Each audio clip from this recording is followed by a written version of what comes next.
silakan di ini ya, masing-masing peserta silakan ini daftar hadirnya diisi.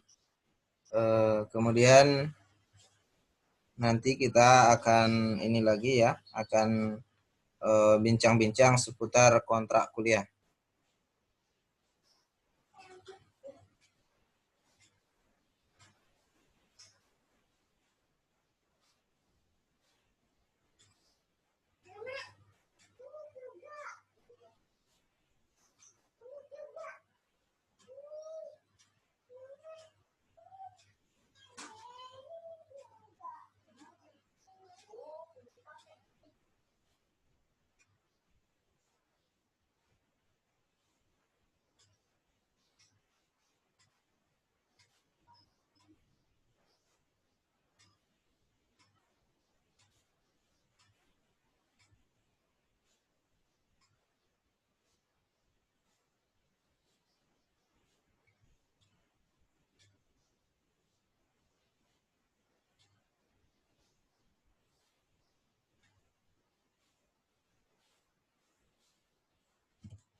Ini akan saya share di ini ya, di share RPS yang akan kita bahas di semester ini.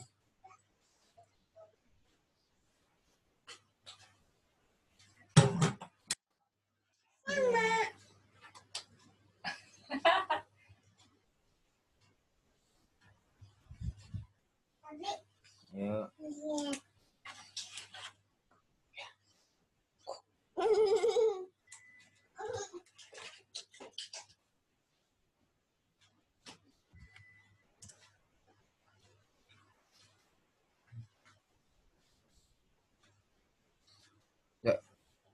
Nggak bisa di-share di sini ya.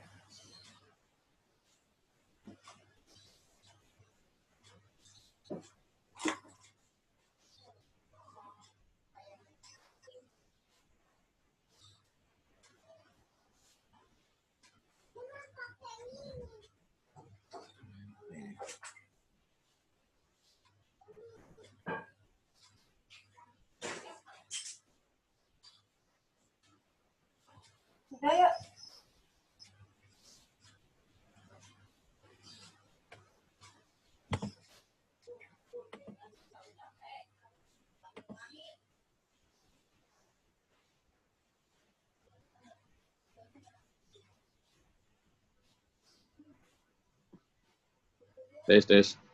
Ya. Pak, audionya kagak kerekam Pak, cuman videonya doang, gimana Pak? Yang mana? Yang tadi. Oh, jadi nggak ada ininya? Nggak ada suaranya, cuman video doang. Oh, nggak apa-apa lah, daripada nggak Nggak ada. apa-apa ya. Iya, buat bukti doang kan Pak, itu. Iya, nanti tandanya Oh kita iya. sudah ini melakukan perkuliahan. You know. Okay. Inilah kelemahannya online ini, beginilah. Iya. Ini ada ini lagi Pak. Apa namanya? Matkul lagi Pak. Sekedar ini saja untuk ini kan try yang pertama ini. Nah, supaya kita ini kita coba sekaligus kita ini bincang-bincang seputar kontrak perkuliahan saja untuk di Zoom ini. Oke. Ya. Saya kasih tahu yang lain dulu ya Pak. Ya, ini sudah bergabung ini 5 orang ini.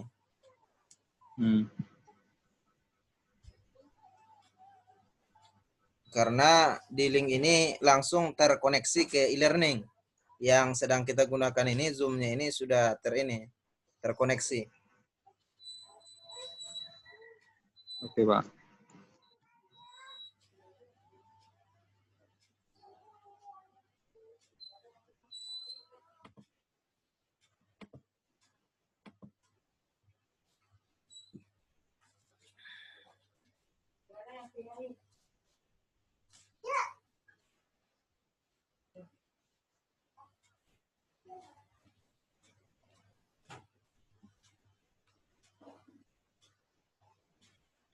Perkuliahan kita kan sampai jam ini ya, 11.50. Iya kan? Iya, jam Nah, 11.50. jadi kita masih bisa bincang-bincang 30 menit ke depan.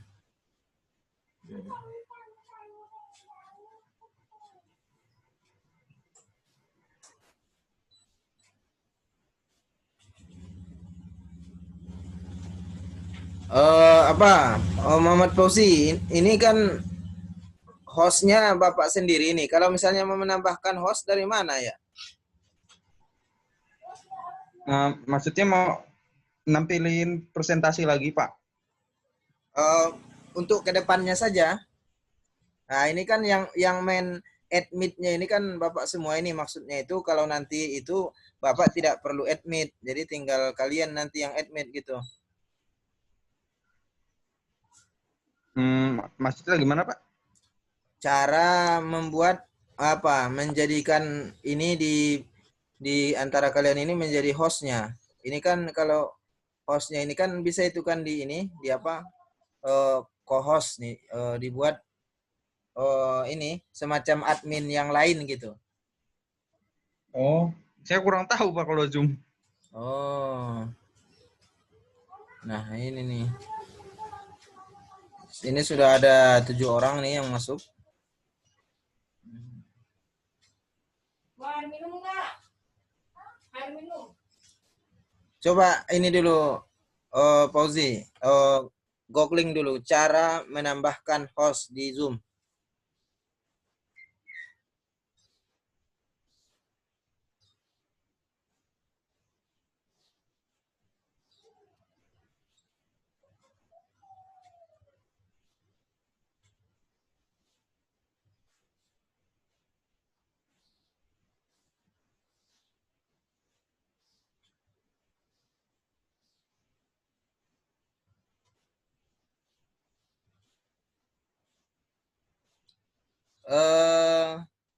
Baik, baik. Untuk tadi kita belum perkenalan ya. Nah ini, baik. Jangan sampai lupa ini perkenalan sangat penting. Ya, pertama, halo Muhammad Fauzi hadir ya. Hadir, Pak. Nah, semuanya bisa mendengar suara saya kan? Bisa, Pak. Oke, baik. Perkenalan singkat, saya, nama lengkap Chandra Krisnajaya Lubis, riwayat pendidikan S1 UIN Sumatera Utara Medan, selesai tahun 2011, S2 di UIN Syarif Hidayatullah Jakarta, selesai tahun 2014, kemudian S3 di UIN Syarif Hidayatullah Jakarta, selesai September 2019 kemarin. Di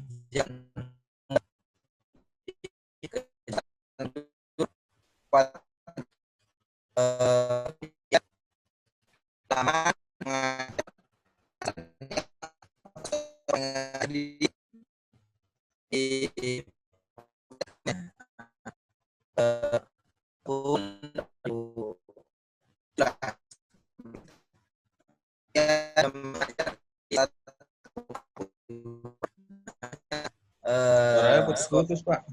Hah? Suara Putus-putus. putus-putus. Oh ya? Oh.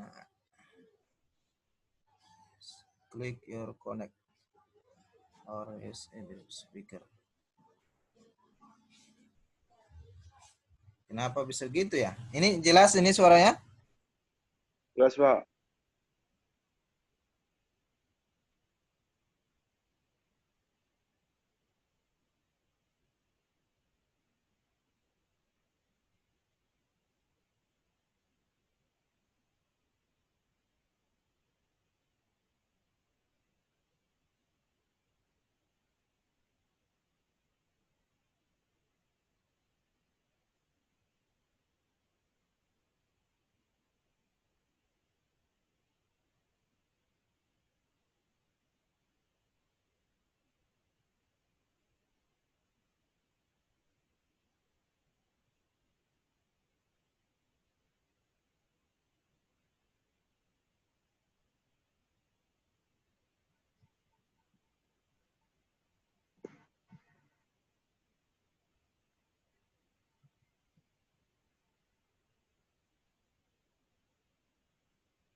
Silakan, ada yang mau bertanya?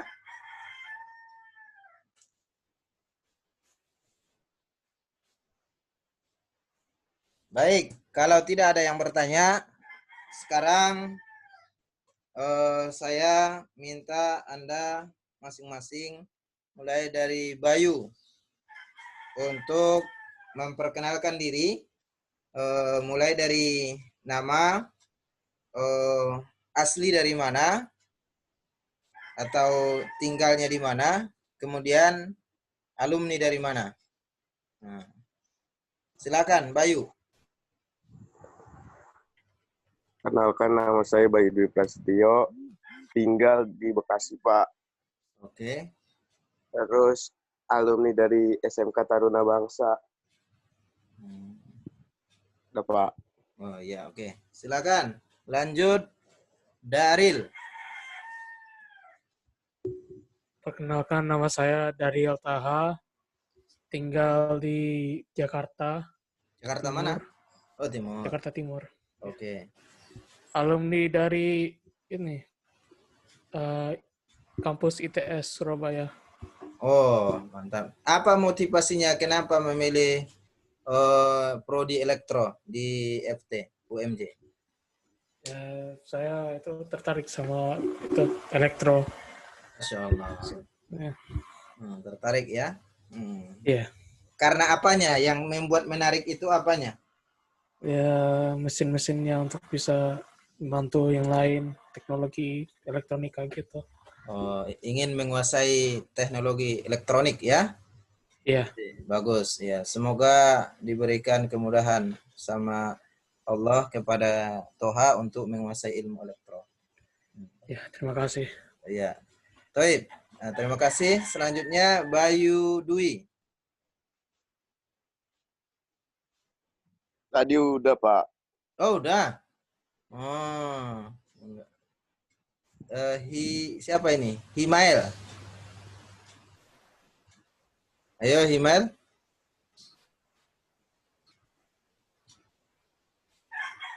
Ada ini orangnya? Mana dia?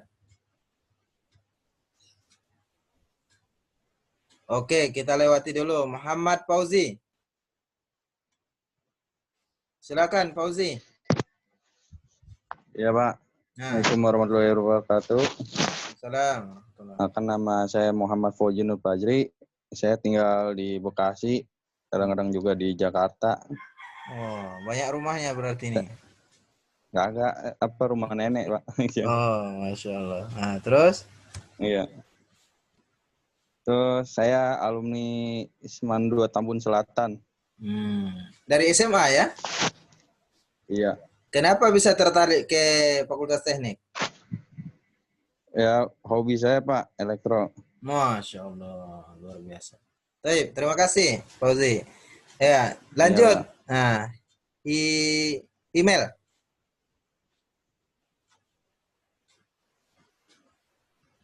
Halo, email.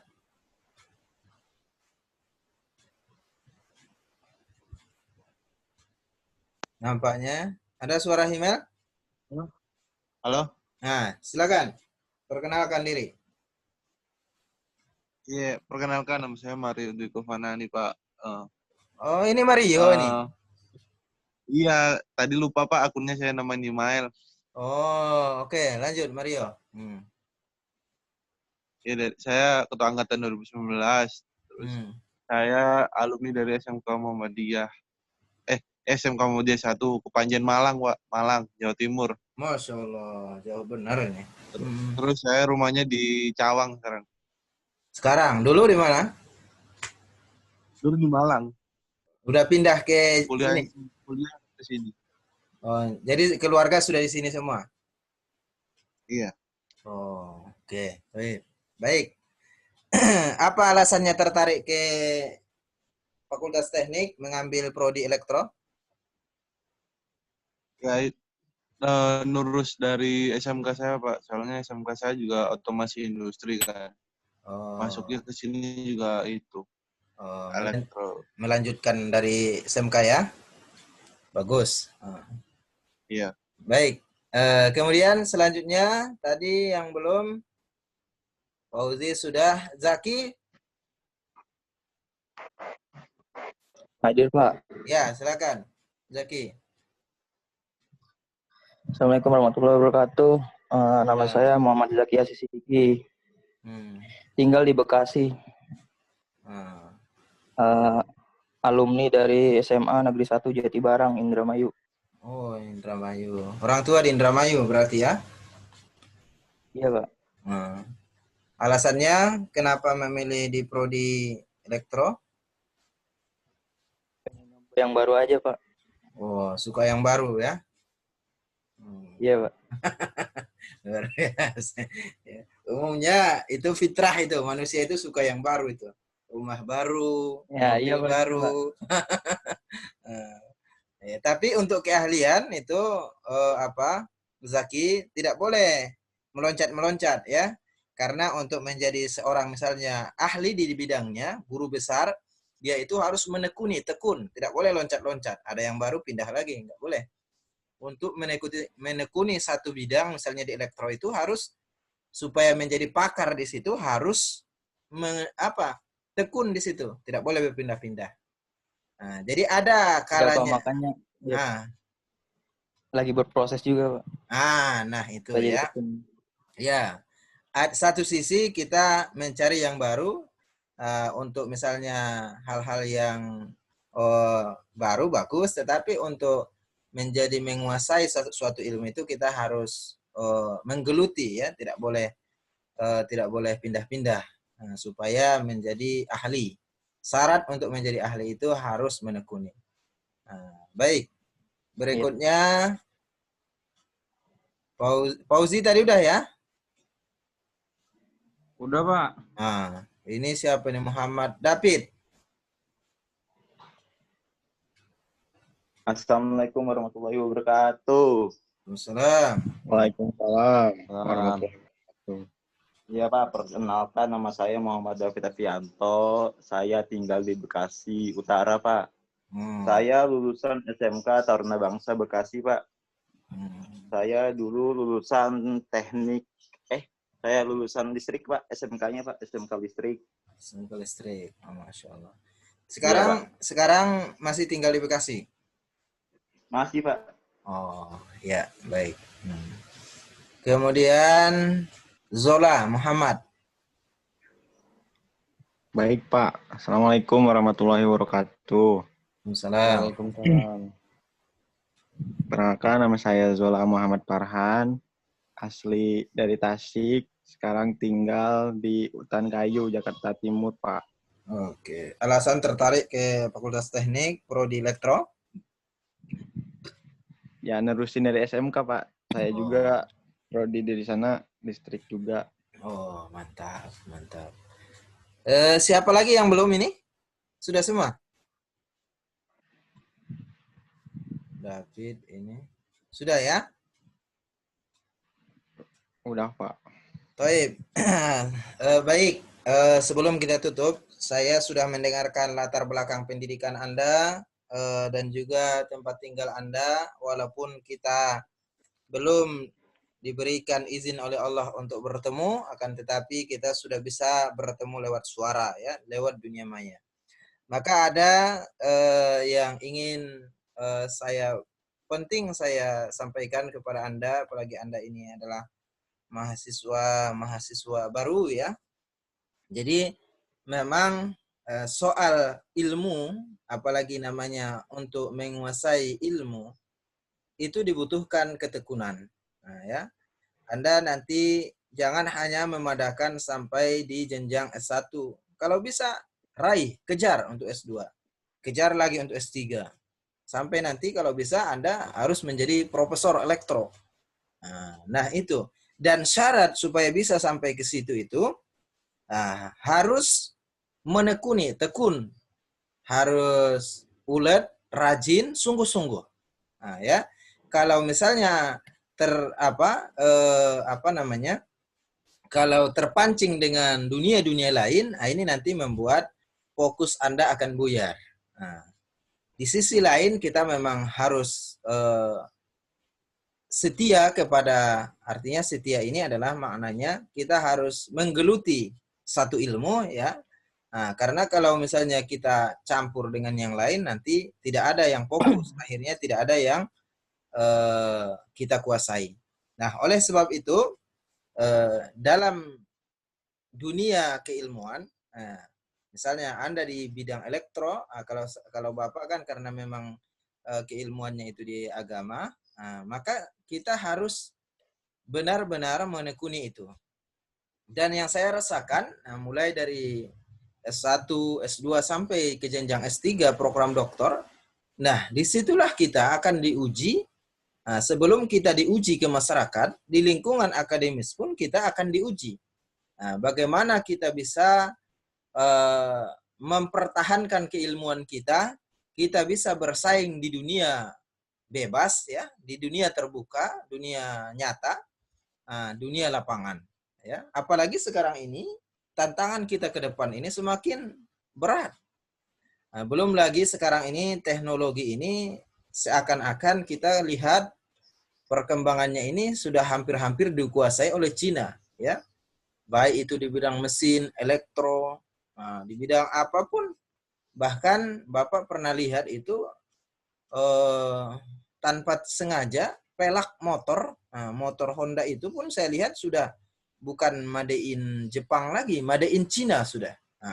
Nah ini artinya adalah ada percepatan teknologi yang kemudian dikuasai oleh orang-orang Cina yang hari ini adalah menjadi kompetitor ya. Jadi Anda, kita semua adalah kompetitor dalam dunia teknologi. Sebenarnya bangsa kita, anak-anak bangsa ini adalah orang yang sangat cerdas ya. Seperti kita lihat ada almarhum B.J. Habibie yang keilmuannya bukan hanya diakui di Indonesia, bahkan di dunia internasional. Maka dari itu, saya mendorong, mengajak Anda semua supaya optimis. Supaya punya pandangan yang luas ke depan, punya harapan yang tinggi, cita-cita yang tinggi, untuk benar-benar menggeluti keilmuannya di bidang elektro. Karena ketika Anda mendasari ini semua adalah karena Allah, maka insya Allah apa yang Anda lakukan dengan niat Anda untuk memberikan maslahat kepada umat manusia, maka ini akan menjadi ibadah. Ibadah itu semata-mata tidak hanya kita interpretasikan, diartikan dengan sholat, puasa. Akan tetapi ibadah itu ada juga ibadah ghairu mahdoh. Itulah misalnya Anda mengerjakan pekerjaan, misalnya Anda praktek lapangan. Anda membenarkan sebuah alat. Kemudian Anda mulai dengan bismillah, maka ketika alat itu benar dan bisa difungsikan, maka itu adalah ibadah. Maka ada ungkapan man amila amalan bismillah laisa bi bismillah fahuwa yaqta. Siapa yang melakukan sebuah amalan tanpa diawali bismillah, maka ia terputus. Maknanya apa? Terputus dari rahmat Allah. Maka kita semua ketika melakukan pekerjaan-pekerjaan apapun yang kita lakukan itu yang baik ya, harus yang baik. Maka itu akan dinilai ibadah oleh Allah.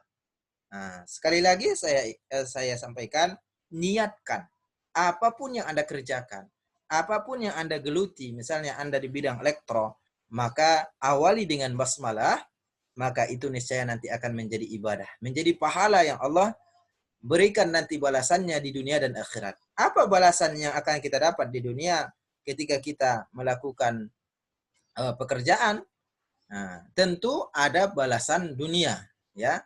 Mungkin ketika Anda mengerjakan suatu pekerjaan elektronik, misalnya Anda membenarkan suatu benda, Anda akan mendapatkan imbalan jasa berupa rupiah. Tapi ketika Anda mengawali dengan bismillah, maka Anda akan mendapatkan bukan hanya rupiah, mendapatkan pahala. Di dunia Anda mendapatkan rupiah, di akhirat nanti akan mendapatkan pahala. Inilah bedanya kita dengan orang-orang yang ateis, orang-orang yang kafir. Mereka tidak mengenal atau tidak mendapatkan namanya pahala akhirat. Sedangkan kita mendapatkan dunia dan akhirat. Ini bedanya orang yang tidak punya agama. Mereka misalnya mengerjakan sesuatu itu hanya untuk mendapatkan apa yang ia inginkan di dunia ini. Tetapi kita dalam Islam diajarkan, kita walaupun diberikan oleh Allah rezeki kita berupa misalnya nominal sekian rupiah, tetapi itu adalah hal yang sangat terkecil. Nah, ada yang lebih besar yaitu lillahi ta'ala. Ketika kita niatkan karena Allah subhanahu wa ta'ala, kita membantu orang lain dengan ilmu yang kita miliki, maka itu adalah jauh lebih besar. Ilmu yang kita miliki itu sejatinya adalah milik Allah, yang Allah titipkan kepada kita. Maka kita diperintahkan oleh Allah melalui Rasulnya minta kepada Allah ilmu yang bermanfaat. Nah, sekarang ini kan banyak hacker, banyak orang-orang yang mencari ilmu supaya ilmunya pintarnya pintarin orang, membodoh-bodohi orang. Nah, ini adalah ilmu yang tidak bermanfaat. Maka kita diajarkan oleh Nabi, Allahumma inna nas'aluka ilman nafi'a. Ya Allah, berikan kepadaku ilmu yang bermanfaat. Artinya apa? Bisa memberikan kebaikan untuk kita yang mengajarkan dan bisa memberikan maslahat atas ilmu yang kita praktekkan di lapangan. Nah, inilah sejatinya kenapa perlu mata kuliah Al-Islam ini diajarkan di perguruan tinggi seperti di teknik. Supaya lahirlah seorang sarjana-sarjana ataupun insinyur yang berjiwa agamais, yang berjiwa spiritualis, yang punya orientasi bukan hanya dunia, tetapi dia punya orientasi dunia dan akhirat. Adapun imbalan yang Allah berikan di dunia ini melalui orang lain, tangan orang lain, tidak bisa dibandingkan dengan imbalan nanti yang Allah berikan di akhirat. Hanya barangkali kecil sekali, ya, kenikmatan yang Allah berikan di dunia ini. Nah, itu yang diajarkan dalam agama kita itu adalah sangat kecil. Kenikmatan di hadapan Allah itu di akhirat adalah kenikmatan yang tidak bisa kita perkirakan. Yang disebut oleh Nabi, la ainun ra'at wa la takun sami'at. Nah, tidak pernah terlihat oleh mata dan tidak pernah terdengar oleh telinga dan tidak terbayangkan oleh pikiran. Itulah kenikmatan dan kebahagiaan nanti ketika kita sudah di akhirat kelak. Mungkin itu saja sebagai pengantar perkuliahan kita pada kesempatan kali ini. Mudah-mudahan kita diberikan oleh Allah sehat walafiat. Keluarga kita dijaga oleh Allah, dijauhkan dari mara bahaya, khususnya wabah pandemi COVID-19 ini. Mudah-mudahan kita senantiasa juga diberikan pertolongan oleh Allah, kesabaran dalam menghadapi segala macam cobaan-cobaan hidup. Nasrun minallah wa fathun qarib. Wassalamualaikum warahmatullahi wabarakatuh. Waalaikumsalam warahmatullahi wabarakatuh.